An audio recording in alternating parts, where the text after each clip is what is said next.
A lot of people ask me what is a dental implant, and a dental implant is basically a titanium post that goes into the bone, and we can either use it to restore a single tooth, a bridge, or removable teeth, or a roundhouse of crown and bridge.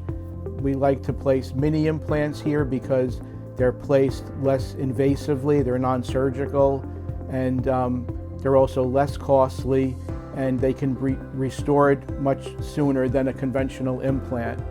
If you were wondering if you were a candidate and you have enough bone for the implant, you come in for a free consultation. We take a special panoramic x-ray, and I can tell you right away if you're a candidate and what the cost would be, and we do offer financing as well.